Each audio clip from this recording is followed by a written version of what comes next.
welcome back, it's me Sam, another mode lesson for you, and today we're looking at the Mixolydian and I'm using a loop station. So first of all I want to show you some chords you can put in your loop station to play some Mixolydian over the top. I'm in the key of A and I'm using an A7, and the way that I'm playing in this A7 is like this.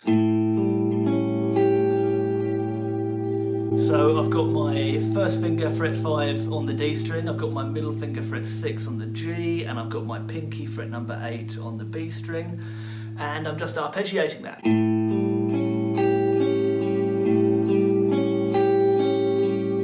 And after that I just play a D chord, so my D chord looks like this.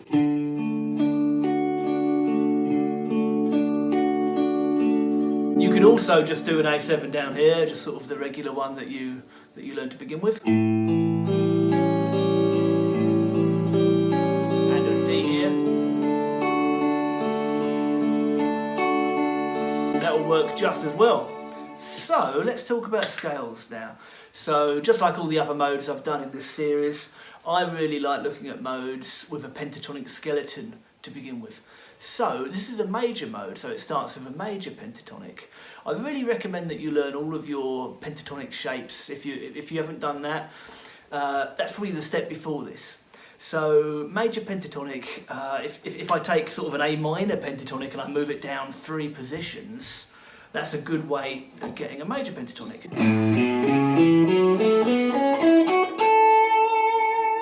And if we look at the second position of that, this is the scale shape that I want to look at today. This is what I would call position number 2 of the major pentatonic.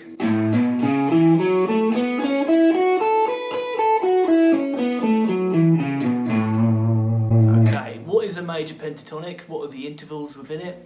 You've got the root, you've got the major second, you've got the major third, you've got the major 5th, you've got the major 6th, and you're back to the root. So that's the 1st, the 2nd, the 3rd, the 5th, the 6th, and the root. So a Mixolydian, we're adding 2 notes to that. We're adding the major 4th and the flat 7. There we go. So here's a little shape for you that I want you to have a go at.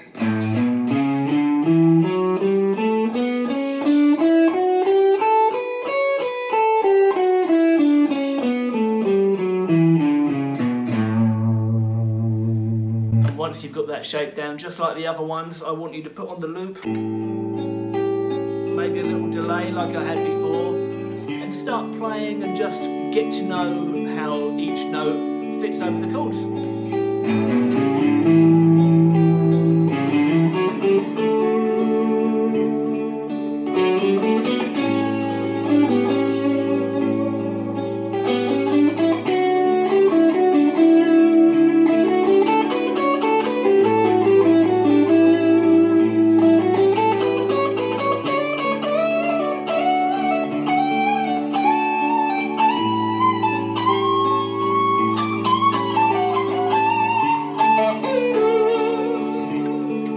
So something that I did there, I walked through my scale a little bit, then I started to think more, up and down the fretboard instead of across.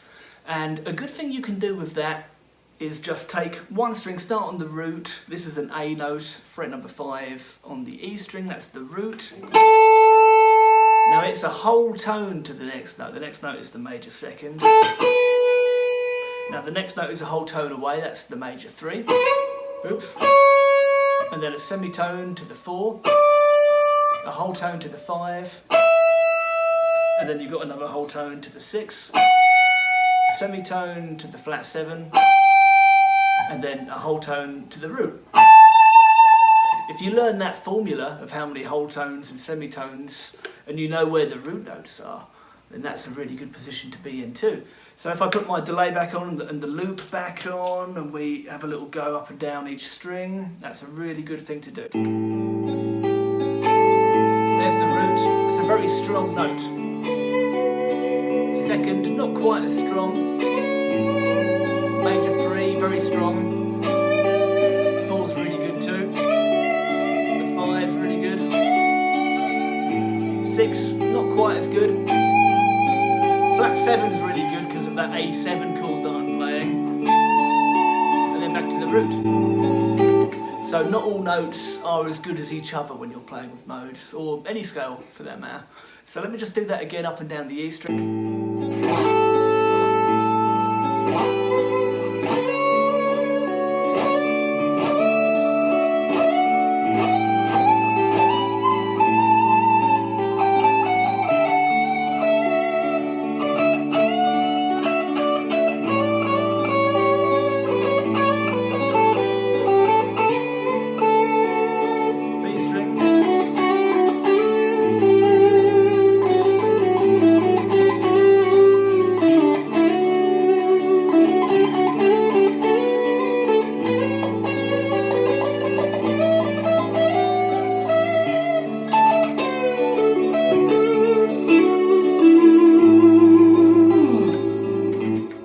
And just one more thing, because we're learning this with pentatonics in mind, the pentatonic can always save you if you fall into difficulty.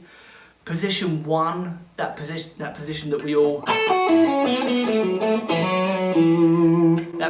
we learned to begin with, we've all got licks in there that we can go back to.